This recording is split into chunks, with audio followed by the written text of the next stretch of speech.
right, let's do this. You're listening to TiPS, Today in Public Safety. Now, here's your host, Fletch. Hey, it's Mark Fletcher, Vice President of Public Safety Solutions at 911 Inform. Welcome to this episode of TiPS, Today in Public Safety. Today we're honored by the presence of Chief Jeffery Yarbrough, Chief of Police of Hutto, Texas. Chief, thanks so much for hanging in with us today. Do appreciate it, my friend. I'm glad to be here, Mark. Thank you for this opportunity to discuss very important safety solutions with you. So you've been around public safety for years and years and years, and a lot in this space. You have a lot of experience. What's your career history? Oh, wow. Well, I'll tell you what. I am the son of a police officer. My dad's a police officer and minister. My brother's a police officer and minister. You know, and growing up, I always told people that with a dad being a police officer and minister, there are two places I couldn't go, which is jail and hell. So I had to keep the narrow path, and I couldn't beat him, so I joined him. And I started my career after I proudly served in the U.S. Army with the 101st Airborne Division, served in Operation Desert Storm. And I came out of the military and started my law enforcement career in '94. Started out as a patrol officer. I moved to a county agency and worked there as a investigator and then as a captain over several areas. Then I moved to another county agency where I worked investigations and narcotics, which was very eye-opening and fun. I left there and went to the Texas Attorney General's office, where I exclusively worked capital murder and murder cases around the state of Texas for several years. So I've worked well over 100 homicide cases and death investigations. I left the Texas Attorney General's office and went to the State Bar of Texas, where I was the senior investigator for the Commission for Lawyer Discipline, where we actually investigated allegations of misconduct filed against Texas attorneys. And I always say that was very interesting, because when you're a police officer and you hear that there's an attorney who wants to speak with you, you're like, but when you work for the state bar and an attorney hears that the senior investigator wants to speak with you, they're like, oh. So the roles were reversed. And so I left there and I became a chief of police in a town up in the panhandle of Texas between Lubbock and Amarillo. I worked at the Travis County District Attorney's Office in the Public Integrity Unit, where I investigated cases and allegations filed against elected officials. Then I started a school district police department in Bastrop. I started Bastrop ISD Police Department, served as the inaugural police chief. Then I started Round Rock ISD Police Department, which is a school district of about 51,000 students, and it spans 2 counties and 2 cities. So it was a very amazing experience. I learned a lot there that I was able to put into practice and to develop a model that has become a national model on school safety. Left there and I actually started working in a place that I consider to be the top of my mountain. The city of Hutto is, I'll say it's Hutto heaven. It's probably Texas's best kept secret when it comes to amazing places to live. And it's the first job I've ever had that's turned my gray hair black. So I'm really proud to be here. Well, listen, I appreciate you showing up, but I was really looking for somebody with a little bit more job experience that could talk intelligently. My God, man, have you not done, how many retirements are you going to collect? Well, I think I've got this will be my last. Wow. That is just, Chief, that is just an amazing career of a lot of dream jobs across the board.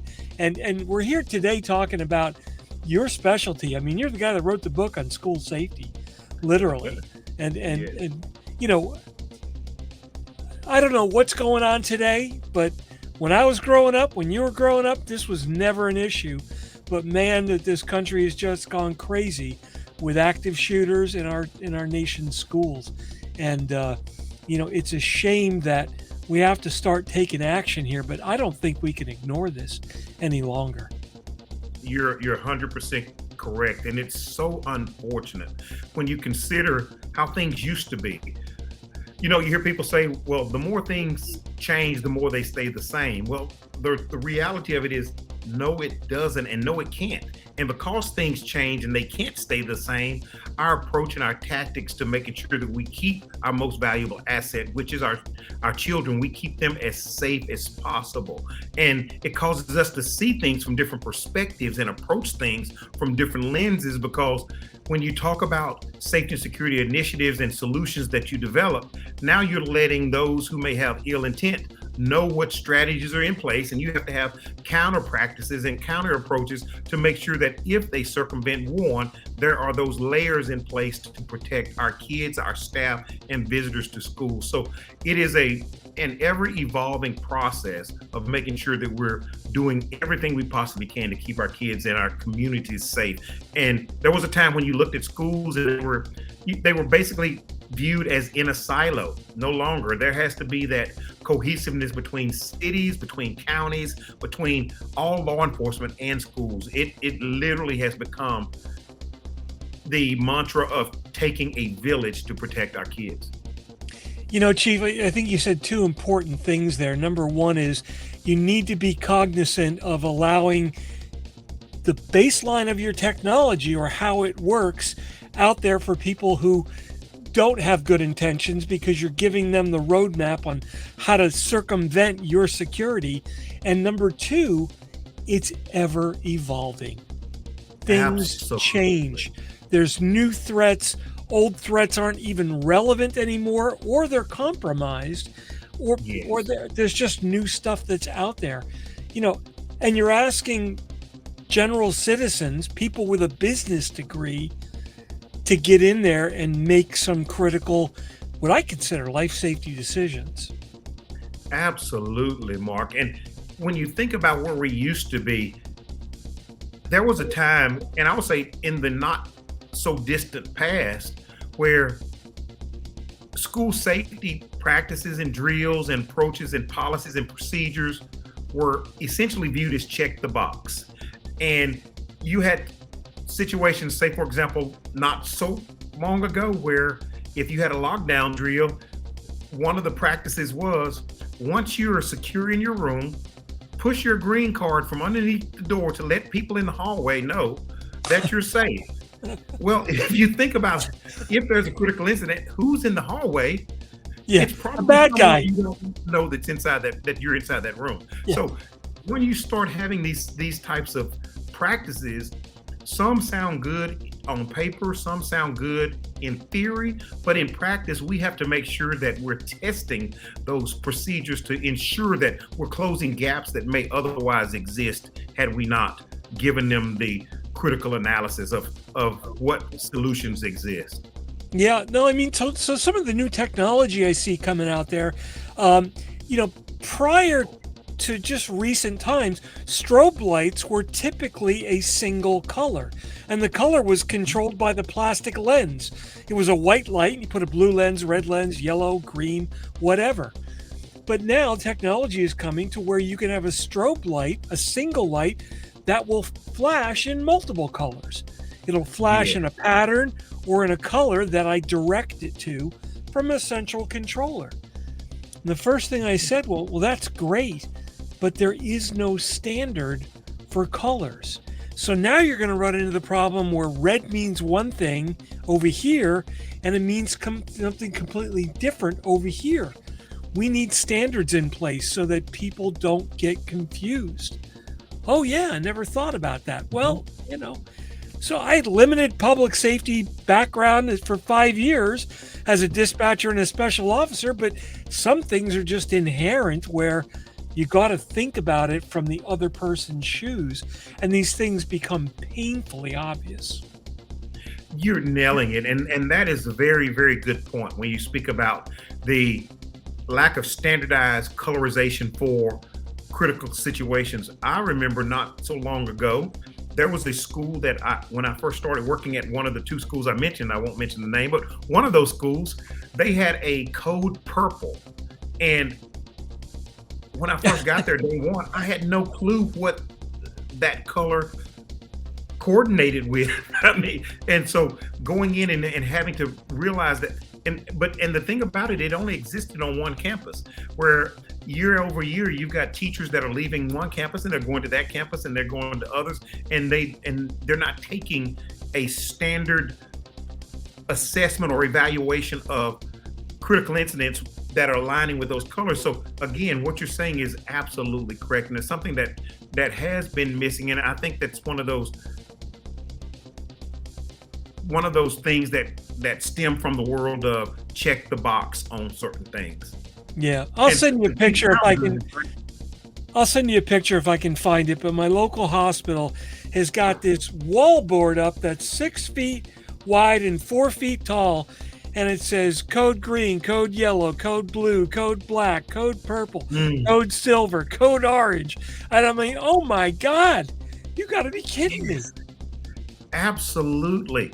I mean, and you think about in the event of a critical incident, you're getting tunnel vision and your fine motor skills are deteriorating, and being able to evaluate and assess and make those critical decisions in split seconds and knowing how to process things, you're losing so much in those critical moments. And so the important approach is understanding we've got to keep this stuff simple, and we've got to realize that people respond to the level to which they're trained. And when you have a standardization, that standard would apply whether you're in a school district in Texas or a school district in Maine.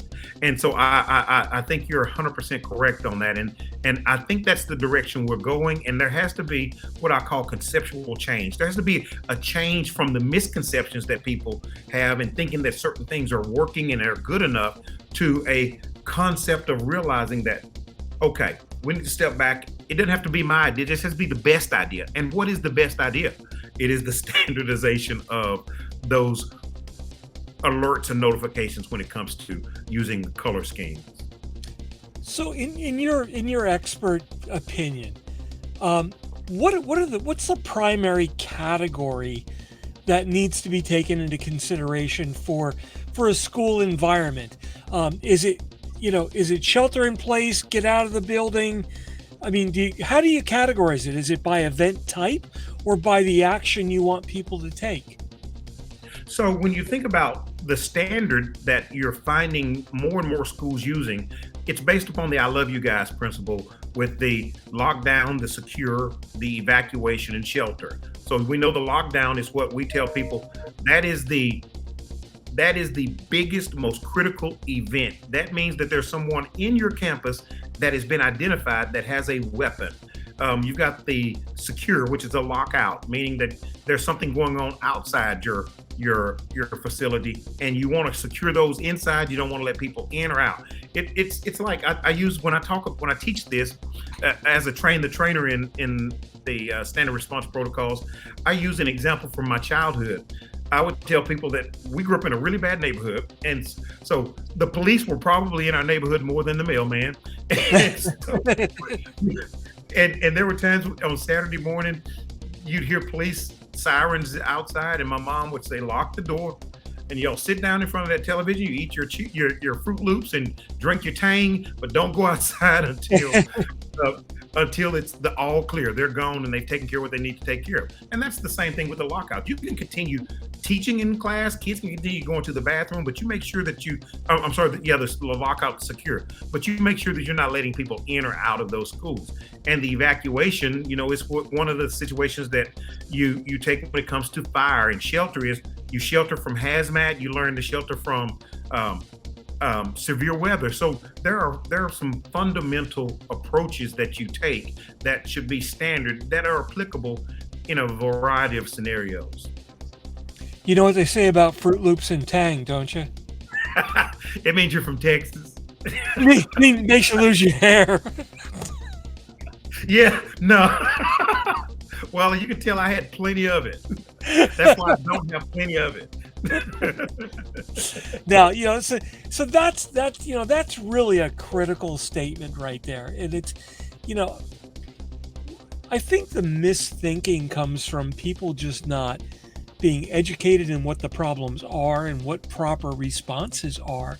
And again, it comes down to the drilling If you don't drill, you're not going to react, because when something happens, you don't think, you react, right? And the only way to spur a reaction is to simulate that event, and that's it. And I'll go back to even the days when we were kids and the fire alarm, ding, ding, ding. You hear that today, boy, you get up and you start walking, right? Because it happened all the time. You know, there was a time, you know, when you think about drills, there was a time when some school districts, even here in Texas, there were some that would want to create the situation and the scenario so real that they would put staff members, their levels of anxiety through the roof, meaning that they would say, we're going to have a lockdown drill today, and you got SWAT members coming in with rifles, and they're using semi-munition rounds and shooting teachers and scaring the daylights out. And that's why, I feel like when you're dealing with educators find it difficult to function in that type of environment. So the key is to make sure that you're teaching them, not testing them. So when people understand what they're to do, they can respond appropriately. For example, when you get on an airplane, you're not hearing people say, or the stewardess, when they're teaching you, they're not saying, okay, if the plane goes down, you're gonna have this. They're not scaring you. They're telling you, if this happens, this is your response. And if this happens, these are the tools or the equipment in place that could help you in the event of that critical incident. So you bring the anxiety down. And I tell people, you raise the confidence through competence. The more you teach them, the more they become comfortable. In fact, we had schools in Round Rock and in Bastrop when I was teaching them the standard response protocols. Initially, the staff, they were reluctant because they didn't know. And when people don't know, it's more difficult for them to want to take on more when they've got a mountain of duties and responsibilities. But when they start to learn and they become more confident, they're more excited about taking the lead. And when you're doing your after action or your debriefs on how the situation of the training or the drills went, they're high-fiving each other because they did good. And then they're getting to the point of saying, okay, let's try it this way next time. Or, okay, we're going to do a fire drill. Let's pretend like this exit is closed. Now, and I'm sitting back and I'm saying, it's almost like from the movie Kung Fu, once you're able to snatch this pebble out of my hand, it's time for you to leave. It's like, once you're able to snatch this pebble, meaning you've reached that level, you've attained that level, it's time for you to lead, not lead. Yeah. We're teaching to become leaders of their environments. No, that's absolutely correct. And the cool thing about it is the technology is improving more and more today, where we've got more tools in the toolbox, so to speak, to where you can do more things. But just like anything else, if you give a toolbox to a kid who doesn't know how to use tools, they're going to hurt themselves. Yes, that's true. And I want people to understand, you take law enforcement, for example. As an analogy, we have many tools on our tool belt. You take Superman. He didn't have a lot because he could fly and he was extremely strong. Batman had to have many different tools to help him through many different situations and scenarios that he faced. And when you think about the school safety technology, because when you look at past experiences and past critical incidents and tragedies, we learn from those and we come up with solutions that will mitigate those to where it takes the manual labor of doing A, B, and C out, and it becomes automatic, or the technology takes over. It creates an environment that closes historical gaps that may have once existed. Now they no longer exist. I hear technology solutions all the time from people who are in certain areas, and I think about how, had we had some of these technological solutions in place several years ago, some of the tragedies that we've seen in our schools or in our churches or in our businesses, they wouldn't have occurred. And that there's just more coming down the pipe, because again, when you have a solution, you have people out who are actively trying to circumvent that solution. So what does it take? It takes having another solution in place to mitigate those and to, again, create those layers of safety and security. Because the reality is not one size fits all. It takes it's a multi-layered, multi-tiered approach to safety and security, not only in a school, but in a community environment. You know, one publication that I read every single year when it comes out is the FBI active shooter report. And I'm sure you know it by page and verse. You know, the numbers are just atrocious in there, you know, and what they count and how they count it and the different scenarios. In a way, I'm glad that it's not a super public document, because it puts information out there that helps the bad guys be badder. But boy, that should be, on the other hand, required reading for so many administrator positions in so many jobs. If you're responsible for a facility, and you know, yeah, we've got schools, that's tragic. You've got a very young crowd that doesn't know how to fight back. But you can take a shopping mall, you can take a church, you can take a place of business. You know, those are, you know, the two highest areas, I think, from the last report that I read. It was schools and commercial buildings with open space, I think. You're right. And for that reason, Mark, is so here in the city of Hutto, when I started as the police chief here, it was on the heels of the Uvalde tragedy at Robb Elementary, the Robb Elementary tragedy in the Uvalde Consolidated School District. In the aftermath of that, there were so many initiatives that the state pushed out, and I spoke at the committee at the Capitol on solutions that we can utilize, immediately implement to mitigate some of those any future events. One of the things that I found, though, is when you have situations that occur, tragedies like that, any solution that we come up with, we're advertising it. Well, we're spending $100 million on schools. We're putting new technologies here, new technologies there. We're doing, and so all of the emphasis is on ensuring that it doesn't happen in schools, which is great. But what you're saying now, to one of the messages that I think that we have to be prepared for, is you're saying schools are now like Fort Knox. You're not going to be able to get into those as easy as you would some of the other soft targets. So if you have other soft targets, and if you can describe why they're soft targets, what makes them soft, then, like I've said before, my response is, why are they still soft? So when you think about other areas like childcare facilities, you think about hospitals, businesses, churches, you have to make sure that in addition to our schools, we're securing those as well, because we want to make sure that anyone that attempts to create a victim in a society or in a school, we have to have time barriers in place. We have to have systems and practices in place to where police are about to come and get you.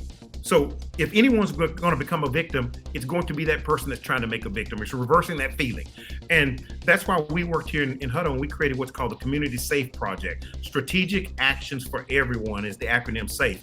And we've worked with our child care facilities. We've worked with our businesses. We've worked with our churches to close those gaps so that they can respond effectively to mitigate any loss of life, create those time barriers where law enforcement can come and know exactly what they're doing inside as far as the congregations, for example, at a church.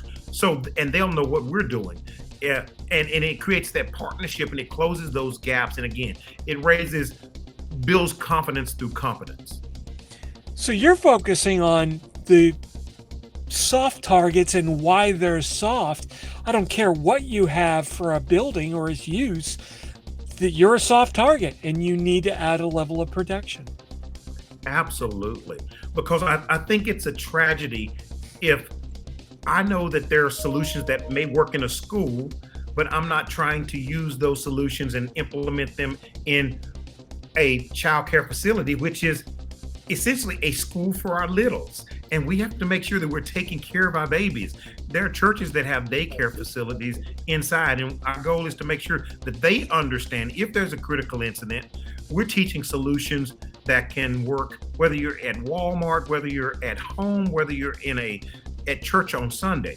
And here in Texas, we have what's called CRAZE training, and it's civilian response to active shooter events. And I'm an instructor, and we teach our community members how to make sure that you're not going to be a target, or you can respond effectively if there's a critical incident. When you go into a facility, if you go into a restaurant, find out where the exits are. Look for the exit signs and know if there's a situation that occurs, what could be used as a weapon if you have to defend yourself, or if you have to avoid it. If you can't avoid it, what avenues do you have to get you from point A to point safely B? You know, that's a good point, Chief, because I think a lot of people who know police officers, if you watch when they walk into a new space, the first thing they do, they start scanning the room, they're looking for the exits, they're looking at the people, and they're getting that situational awareness right here in the back of their head. So if the trigger fires, no pun intended, you know, they can fire their trigger and take action and get where they need to go. People just don't think about that. You know, I think so part of this is, you know, I think maybe agencies should look at community programs. But again, if you're educating the masses, you're educating the bad guy. Where do you find the balance there?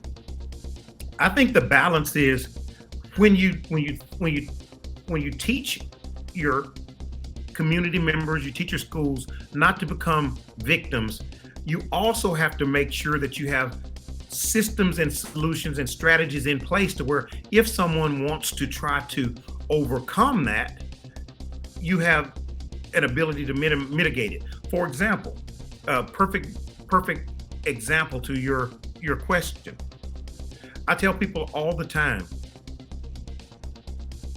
police can go and say, the place that has the most evidence, I can tell anyone in this city, the place that has the most guns, money, drugs, precious material, metals, jewelry, is a police evidence room. Why aren't they being broken into? There are a lot of criminals out there that can use a lot of those materials inside there. They won't go get it. Why? Because they just might get dead. And the reason being is they know that the risk is not worth the potential reward. It's that optimal foraging theory. They know that if I go and get that, I may not, or try to get it, I may not live to tell a story. And so it's not worth it. And that's why I think it is very important for us to know that in an evidence room, not only do you have police officers that are at the front entrance, you have police officers throughout the building, you have locks, you have cameras, you have combinations, and you got all of these things that are going to be time barriers to prevent you from getting to what you consider to be the jewel that you're seeking in an evidence room. So my point is, in a school or in an environment, we have to have those time barriers, whether or not it's locks or doors, those are very important. But you have to have strategies and practices in place that can delay or create those time barriers so that law enforcement can get there and intervene. So is that the number one thing I think that you see for preventative measures is the time barrier that you call it? So I think that's a great way to summarize that. You want the time barrier between, you want the time barrier increasing the time that the bad guy can get to your assets, whether they're people or items, and you want to decrease the timeline that police can get to the bad guy once they get there. Absolutely. Time barriers are an effective solution. They're not the end all be all, because you take Fort Knox. You and I could break into Fort Knox if you gave us 50 or 60 years, but that 56 years, it's one heck of a time barrier, And so what we want to do when you are you giving me an offer, or are you just giving me an example? No, I was using a hypothetical. Oh, okay. Because I'm just stupid enough to maybe take you up on that. That's all. I think we'd probably get caught within the first 50 seconds instead of 50 years. But we'd have a hell of a story, though, Chief, huh? Well, I'll tell you what, if we tried that, we deserve to get caught. Yeah, it all started one day on a podcast. Yes, exactly. But you're right, though. The time barriers do provide those, though, if you have layers, you have to think about it. People will tell you, what is the average response time? When you think about school shootings, you think about critical events, active shooting events at churches or businesses, the average response time for law enforcement is 3 minutes. And so we tell people, find your solutions to where you can hold the fort for at least 3 minutes, because now law enforcement's going in and they become the distraction.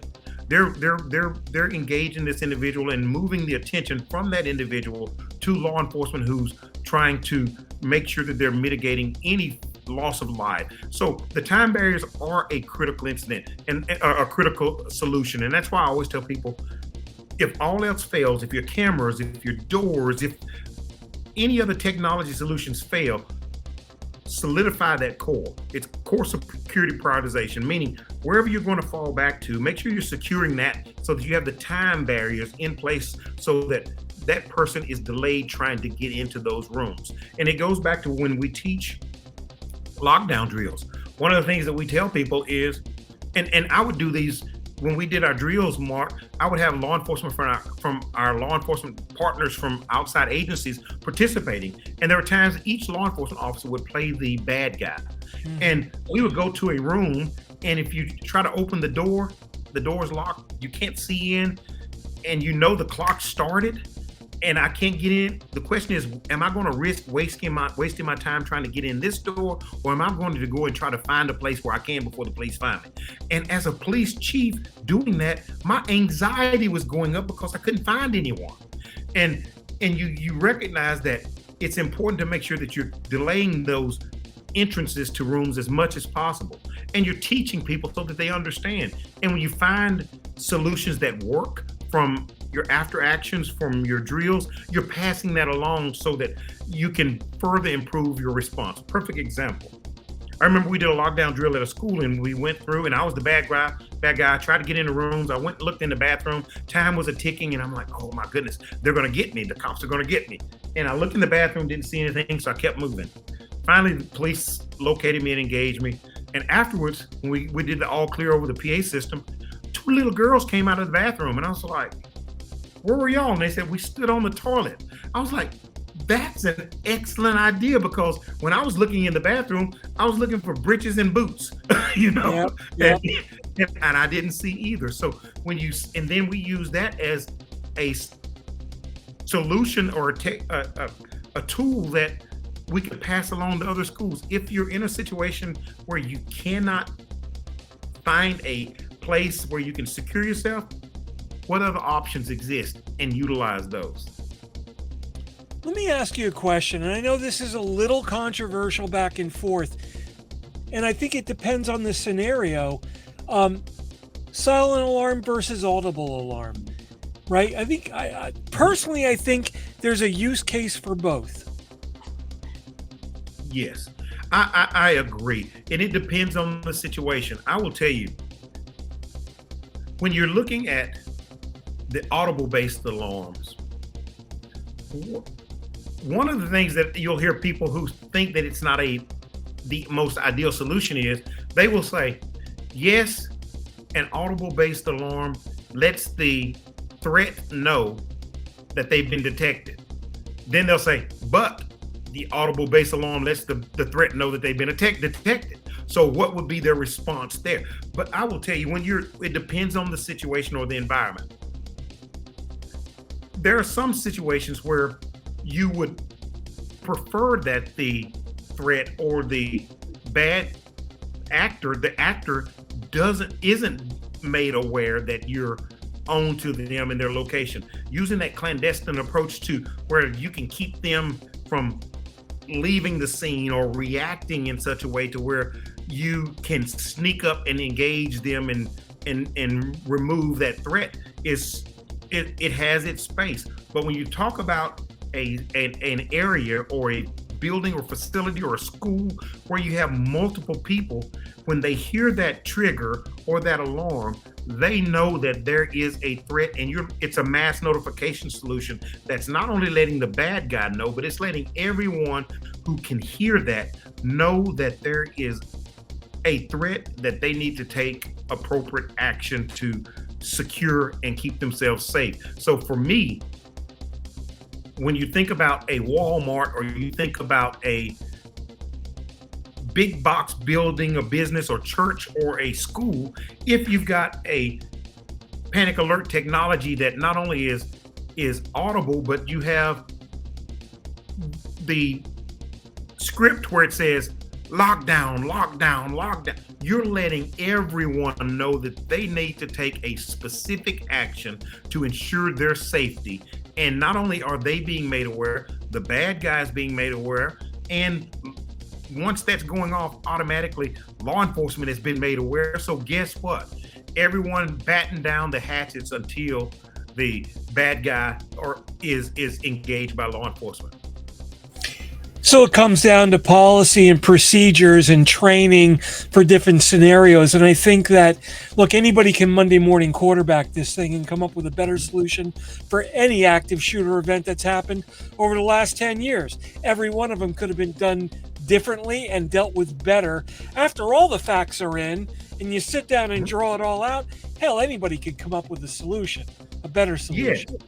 Right? So I personally believe you educate people, you give them the tools, and you hope that you can simplify the decisions that they need to make and rationalize those, without having to get a college education in safety management, right? You're right. And I will tell you, Mark, from experience, when you take silent versus audible based alarms in a school, audible based all day long. And I'll tell you why. Because when we would do our lockdown drills and we were pushing the notifications over the PA system or over an alarm system in tandem with the PA, in between, you have the alarm lockdown, alarm, and you're getting that notification out. There were places, and when you take high schools, for example, Round Rock High School is close to 4,000 students.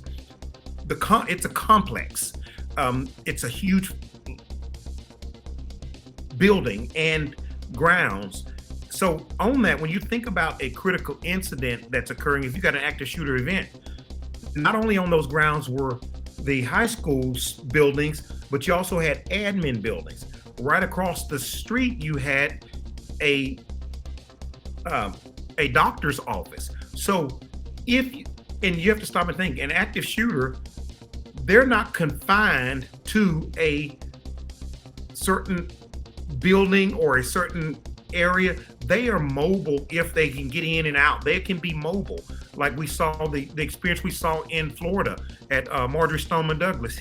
After the shooter left there, he went to a business just down the road. So my point is they're fluid. So if you have a silent panic alarm, when we did our drills, there were times when we walked the exterior and you've got students walking from cars, walking from their parking lots. You've got parents coming onto the grounds. You've got maintenance going. And if it was a silent alarm, anyone that wasn't in a place of security where they can create those time barriers and be safe until law enforcement will come, they're exposed. They're vulnerable simply because they did not know that there was an alarm or an active event going on to where they needed to take the appropriate action.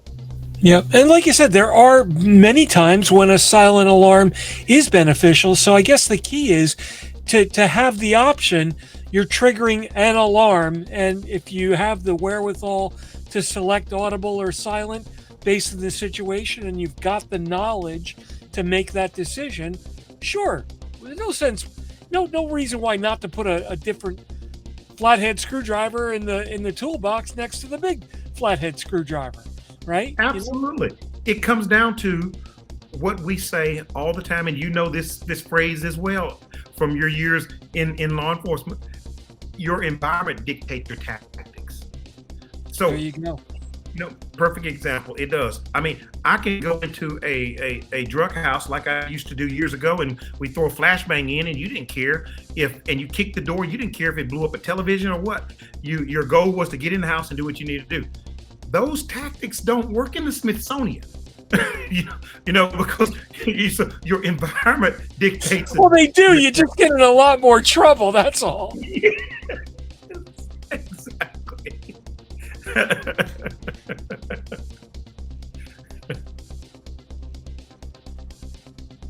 No, that makes a lot of sense. And I think this is a great example of, sometimes we expect the public to make decisions that they're just not capable of making. Right. That's true. And that's why it's important to educate the public.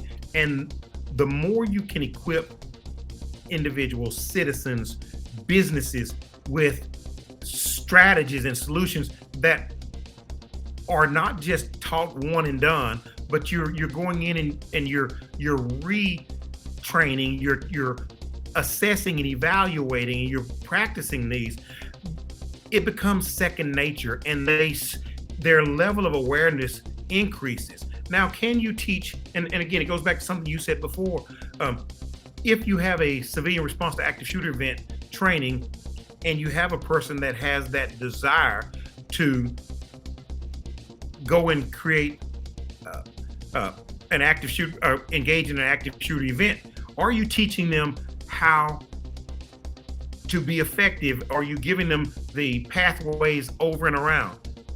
They're going to know how you respond, but at the end of the day, those who are seeking safety are also knowing how that active shooter is going to respond, and some of the strategies, irrespective, unless they come in with a battering ram, they're not going to be able to breach certain areas, and you're going to create these time barriers that are in places to where you're going to mitigate their ability, and they're going to know as well.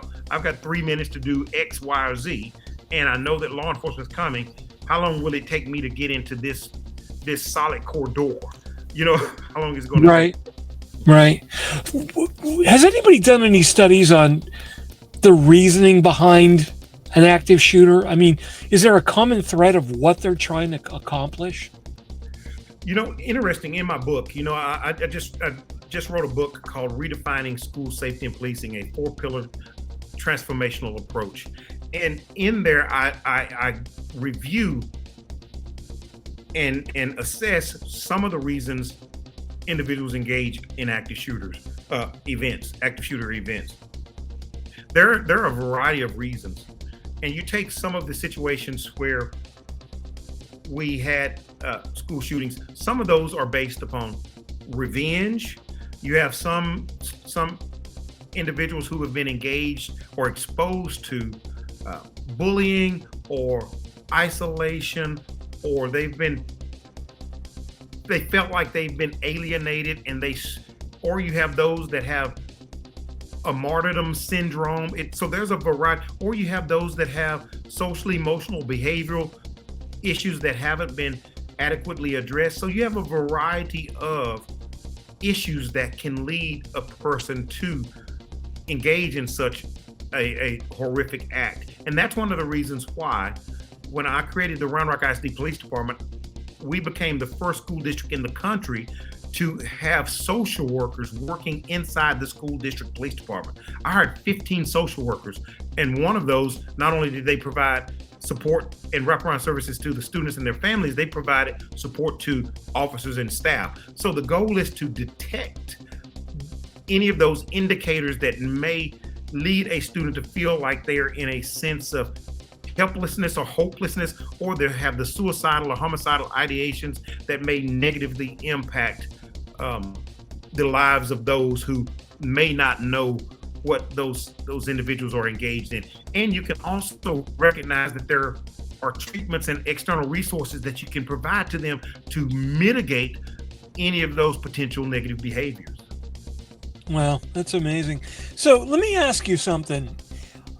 A lot of people in public safety understand what an ISD is, and that's certainly becoming popular, probably from a budget perspective. It's easier to manage that. But the concept of an ISD police department. It was common in areas like Los Angeles, right, which had an ISD police department that was probably larger than most departments. Yeah. I joked and said, "Oh, you guys probably have helicopters," and I think they said, "Yeah, we do," but it's LA. But I see this becoming more and more popular in different areas of the country. Certainly in Texas, it's been there for a while. They've been doing this. How does an ISD form, and what actual police powers do they have? That's a very good question, because I will tell you, there was a time when you looked at school district police departments and they were not at the level that you see today. I teach all the time that school-based law enforcement and school policing is a specialized area of law enforcement. Any school district police officer can be a patrol officer, but not every patrol officer can be a school district police officer. You have to have the proper temperament, the right mindset, and you have to have that dog in you to where if you have to bite, you can be the sheepdog and you can protect the lamb. And so when you think about school policing, you go through the exact same training that every officer in your state is required to go through in order to become a police officer. In fact, in Round Rock, when I created that department, we had an officer from the Chicago Police Department. We had officers from Portland.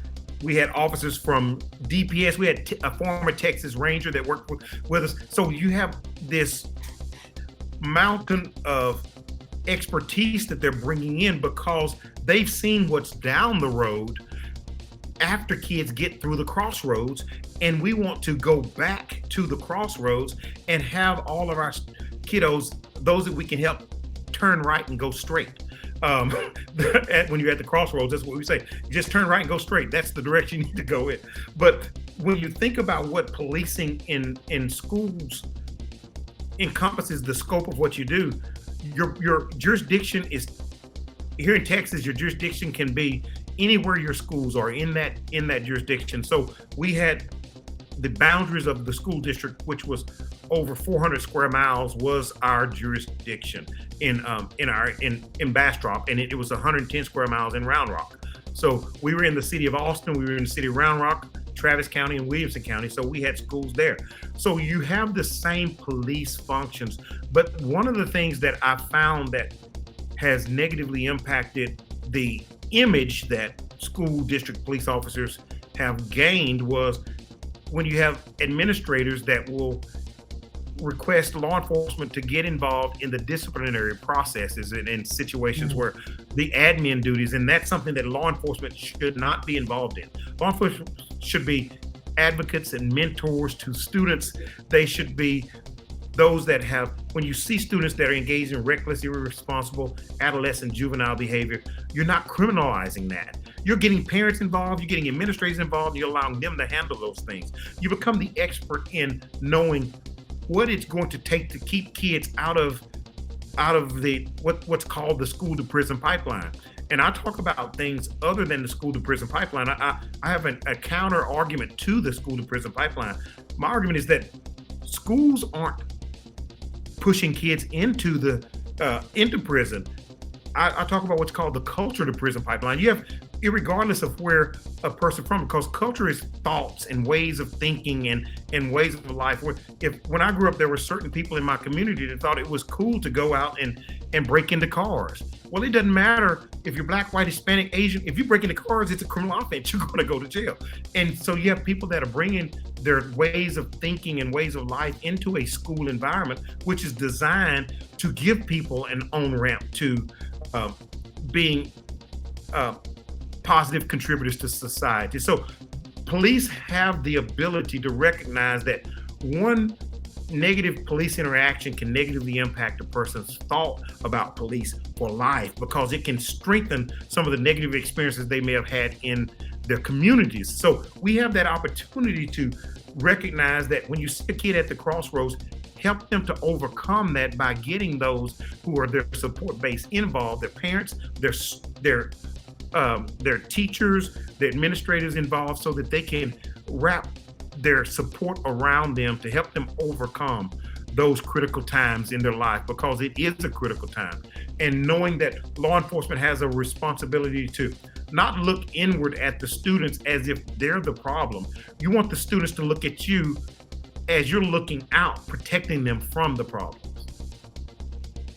No, that's very interesting. Chief, I can't tell you how eye-opening this has been for me.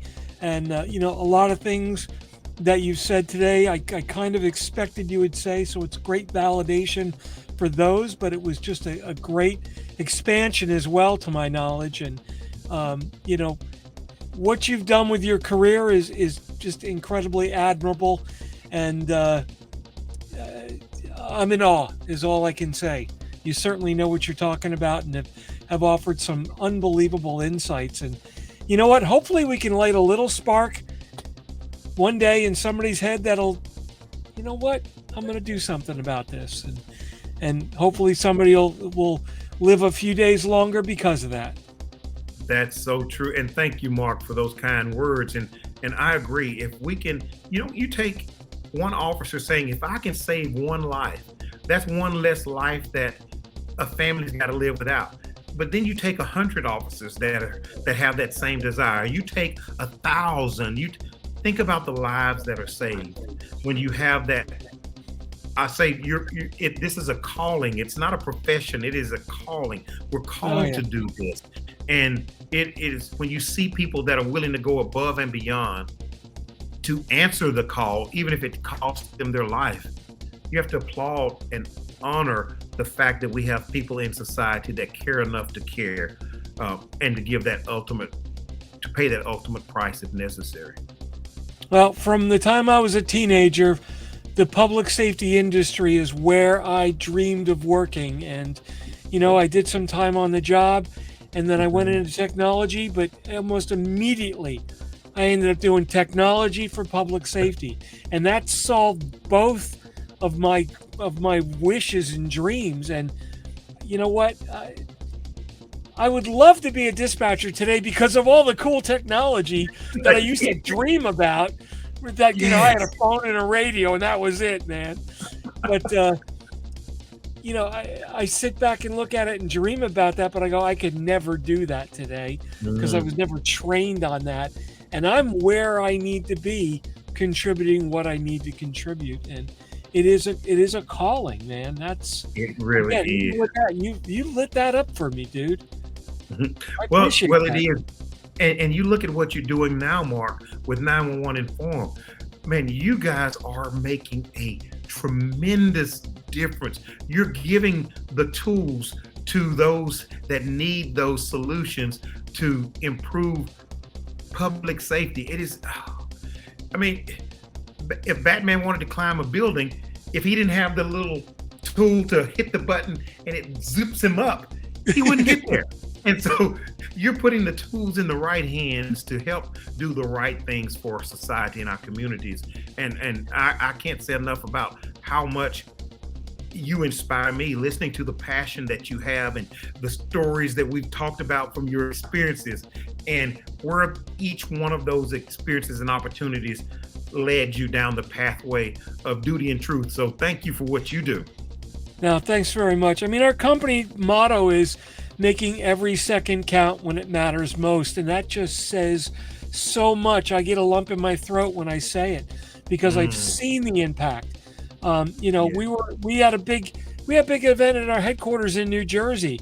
And after the event, a school administrator came up to us and he said, while we were in session, one of their students had tripped off a motion sensor in a secured area where people were not supposed to be. When the SRO responded, he found a 16-year-old girl passed out on the floor having a drug overdose, found a suicide note in her pocketbook and the pills, called 911, saved her life, and she was alive. Now, nothing to do with my technology other than we reported a IoT device that triggered. And the SRO went to check it out. But you know what? It was the whole solution together right? Yes. Yes. That girl's alive today, and I just can't tell you what that means. Oh. And I'm sure her parents can't, and she can't tell you what that means. Yep. So there are no words to describe. So when I hear those stories, and someone tripped on a sidewalk outside of a school, outside the school property, but right next to it, and when 911 was called, the school administration got an alert, looked out the window, and sent the nurse out there. Now, it wasn't life-threatening or anything, but he had somebody caring for him during the, you say 3 minutes, I say 15 for EMS. Especially if you're the one waiting for him. Yes. But, again, it's technology put to good use that's doing something good, not just to do technology. There's so much of that out there. To me, that's a waste of money when you could be investing in things that actually solve a problem. Absolutely. So, And when you see the lives that are impacted by those solutions, it further inspires you to let others know, hey, look, this is what we found to be effective. And then the word of mouth is it's fantastic because people get the actual case study from those who've created these solutions, and they get the case study and they say, well, I had a situation like that, and had I had a situation like that, and had I had that technology, we wouldn't have been at a loss. We would have been at a gain like you, the scenarios you provided. Yeah, no, excellent. And best part of my job is I get to meet people like you, Chief. You are a true hero in my book, man. God bless you, brother. Both ways. That goes both ways, my brother. I guarantee you. No problem. And again, thanks for joining me on the podcast here. You've done a lot of good for a lot of people. Well, thank you, and it's been an honor and a pleasure. Well, that wraps up this episode of TiPS Today in Public Safety. I'm Mark Fletcher. I'm Vice President of Public Safety Solutions at 911 Inform. The Off the Cuff series of podcasts are brought to you by 911 Inform, providing emergency management and response solutions for the enterprise space and making every second count when it matters the most. You can visit them on the web at www.911inform.com. Remember, you can follow me on Twitter at Fletch911, as well as my profile on LinkedIn and Facebook, and be sure to check out all my blogs and podcasts, which are available on Fletch.tv. If you enjoyed the content, be sure to like and subscribe below. Thanks once again for watching. If you're in public safety, thanks for what you do. Stay safe, take care, and have a great day.